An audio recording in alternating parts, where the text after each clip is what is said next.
This is Top Accolade Global News Update. I am Abiodun Mohammed. Rescuers pulled a woman alive from the rubble of a collapsed building in Turkey on Monday, and another team was digging a tunnel to reach what was believed to be a trapped grandmother, mother, and 30-day-old baby. A week after a major earthquake struck Turkey and Syria, the toll of dead rose to nearly 34,000 and looked set to keep increasing as hopes for finding any more survivors faded. But newsmen in Turkey reported that Sibel Kaya, aged 40, was rescued in southern Gaziantep province some 170 hours after the first of two major quakes struck the region. Rescue workers in Kahramanmaraş had also made contact with three survivors believed to be a mother, daughter, and baby in the ruins of a building, broadcaster reported. The toll in both countries rose to nearly 34,000 on Monday. The deadliest quake in Turkey since 1939 has killed 29,605 people there. More than 4,300 people were reported dead and 7,600 injured in northwest Syria as of Sunday, said a UN agency.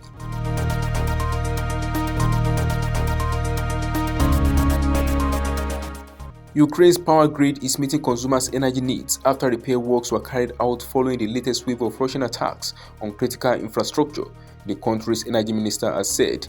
German Galushenko said emergency repairs had been completed rapidly after Russian attacks on Friday that struck energy facilities across the country. The national power grid operator, Ukrainago, said additional power units had been put into operation at several thermal power plants following the repair work.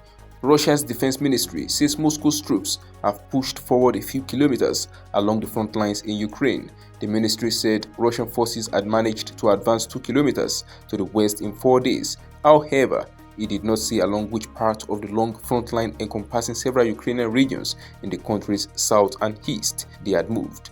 Meanwhile, the Ukrainian military said its forces had repelled Russian attacks in the country's Donetsk, Kharkiv, Luhansk, and Zaporizhia regions. The military reported heavy Russian shelling all along the front line and said 16 settlements had been bombarded near the city of Bakhmut in Donetsk, where intense battles are being fought.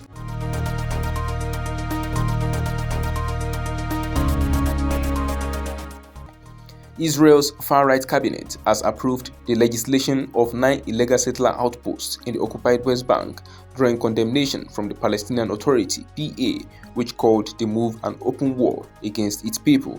More housing units are likely to be built in separate existing illegal settlements, a statement from Prime Minister Benjamin Netanyahu's office said on Sunday. More than 500,000 Israelis live in more than 200 settlements built on Palestinian land considered illegal under international laws. Palestinians say the settlement expansion threatens the viability of the future Palestinian state as part of the two-state solution. The Palestinian Foreign Ministry said in a statement on Sunday that the latest decision crossed all red lines and undermined the revival of the peace process. The United States, which provides billions of dollars in military aid to Israel, has yet to comment, but last month its ambassador said the country opposes the authorization of Israeli outposts. Biden administration has aired views against settlements. The United Nations has condemned illegal settlements in the occupied Palestinian territories in multiple resolutions and votes.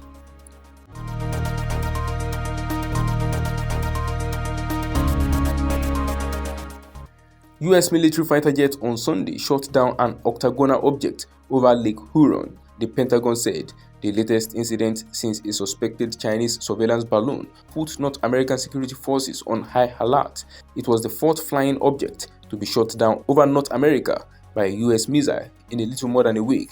China's foreign ministry said it had no information on the latest 3 flying objects shot down by the United States. U.S. Air Force General Glenn Van Herk, who is tasked with safeguarding U.S. airspace, told reporters that the military has not been able to identify what the 3 most recent objects are, how they stay aloft, or where they are coming from. In quotes, "We are calling them objects, not balloons, for a reason," Van Herk, head of North American Aerospace Defense Command, NORAD, and Northern Command, said.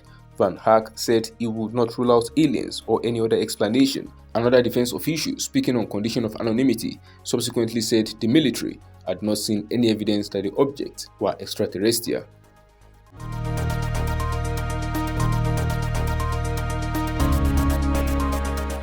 South Korean startup Rebellions launched an artificial intelligence chip on Monday, racing to win government contracts as Zeo seeks a place for local companies in the exploding AI industry.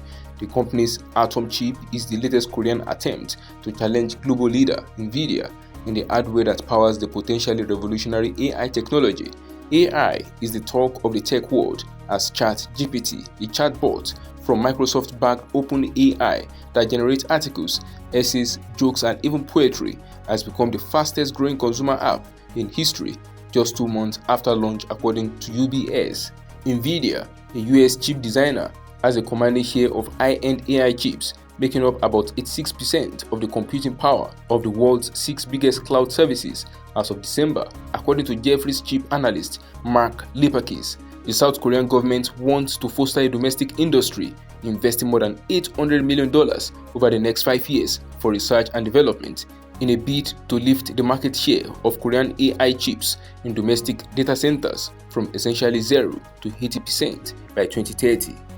That is the size of top accolade global news updates. You can follow us on our social media platforms as displayed on your screen. Happy New Week!